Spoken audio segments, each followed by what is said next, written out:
자, 저희 오늘 열린검TV가 단독으로 공개할 문서는 바로 평화의 순례길 DMZ 평화공원 사업 추진 계획안이라는 나름 김충식이가 은밀하게 추진하고 있었던 사업 계획안입니다. 바로 이 문서인데요. 제가 직접 들고 있습니다. 이 문서에 아주 여러 가지 구체적인 내용들이 적시되어 있고 무엇보다도 이 사업을 추진하기 위해서 어디와 어떤 기관들과 어떻게 일을 진행할 것이고 돈은 또 재원은 어떻게 마련할 것인가에 대한 내용들이 구체적으로 적시되어 있습니다. 자, 이 문건의 주요 내용, 기존에 보도해드렸던 파주 장단면 노상리 1137번지 DMZ 내에 있는 8,000평을 줬다라는 그 국정원 주도 땅과 별개의 건이다 말씀을 드릴 수 있겠습니다. 일단 사업 위치도를 하나 보겠습니다. 어디냐면 자, 사업 위치도가 여기입니다, 여러분들. 경기도 연천군 중면 합수리 산 110-1번지 1원인데요. 엄청납니다. 약 9만 평 정도 되는 부지입니다. 엄청난 부지지요. 여기에 김충식이가 약 400억 원을 투입해서 평화의 공원을 조성하겠다는 겁니다. 자, 그래서 열린검TV 취재팀은 저 김충식이가 평화공원을 조성한다고 하니까 도대체 어떻게 하려고 하는지 저 연천군 중면 합수리 산 110-1번지를 가봤습니다. 한번 보시겠습니다.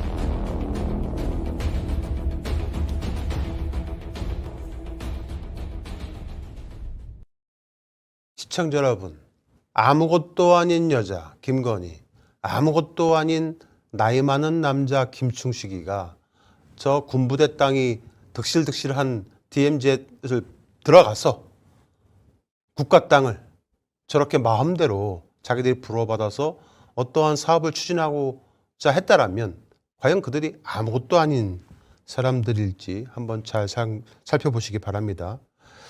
자, 어렵게 매우 취재를 한 내용들인데요. 연천궁청하고요, 군부대를 지나서 저희 취재팀은 김충식이 9만여 평의 평화공원을 조성한다는 장소에 도착을 했고요. 김충식이가 400억 원 정도를 들여서 평화공원 사업을 하겠다고 하는 곳이었습니다. 연천 중면 합수리 113-1번지 이마 땅인데 여기에 통일교회 유엔 아시아 본부 건립을 하겠다라고 얘기하고 있는 겁니다. 그리고 충격적인 것은 지원단체로 일본 단체를 기입해 놨습니다. 이따가 다시 한번 자세히 보여드리겠는데요. 일단 부지 예정 영상을 보도록 하겠습니다.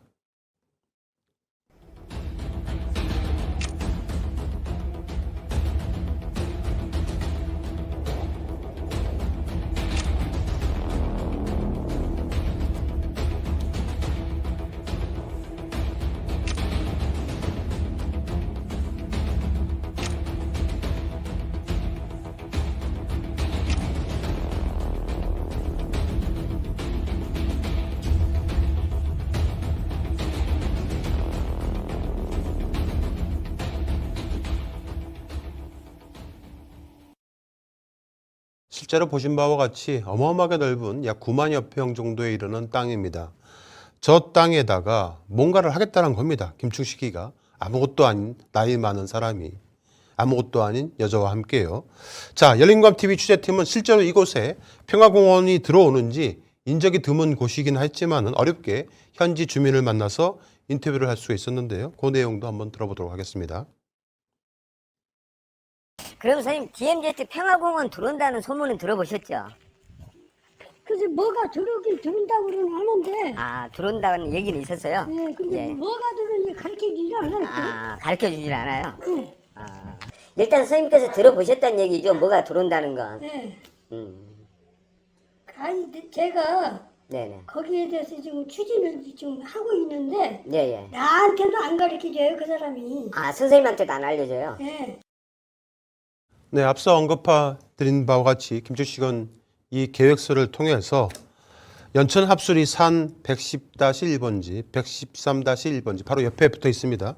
이런 약 9만여 평의 임야에 약 400원을 들여서 군사 분계선까지 거리 약 6km, 군사 분계선 남방 한계선까지의 거리 약 2km의 평화공원을 조성하겠다는 계획을 실행을 하기 위해서 만든 계획 아닙니다. 주요 소요 예산하고요, 수지 분석을 하기 위한 김충식의 계획안을 하나씩 한번 살펴보도록 하겠습니다. 자, 보시는 바와 같이 예산을 잡았는데요. 이 보시면 국방부에서 사용 허가를 해준다. 국유지지 않습니까? 국유지. 국유지를 국방부에서 사용 허가를 해준답니다.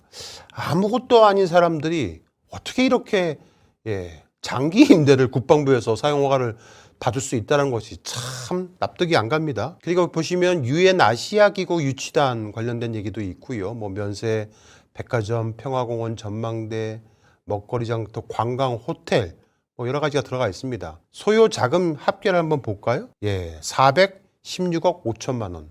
단위가 100만 원이거든요. 참 큰 금액으로 이 사업을 진행하겠다고 한 겁니다. 정부 지원에 정부 알선을 하겠다는 건데요. 여기 보시면 정부 지원금. 정부 지원금이 지능지구 조성자금하고요, 관광진흥자금을 가져오겠다는 겁니다. 그 다음에 정부 알선으로 해서 저금리 대출을 받아서 일부 금액을 넣고요. 대부분 이제 정부 지원 금액이 가장 많이 들어가죠.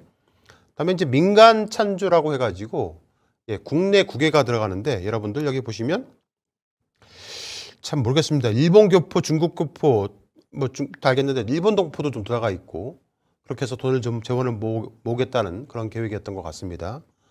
자, 그런데 수지, 그러니까 얼마나 돈을 걸어들일 것인지를 예상을 했어요. 추정해서 사업 수지 계획을 잡았는데 무려 1,352억 원. 어마어마하게 돈을, 이게 국가 땅 아니겠습니까?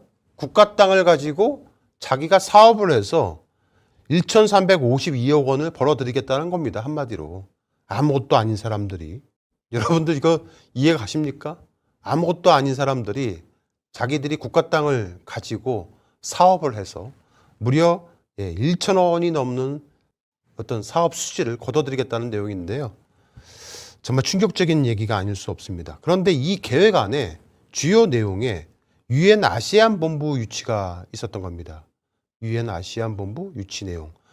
그 내용에 대해서 앞서 그 김충식이가 저희 취재원에게 발언했던 내용 다시 한번 잘 보겠습니다. 들어보십시오. 그 부분은 8,000평을 줬거든요. 그러니까 파주에서 선생님께 그 8,000평을 주셨다면서요.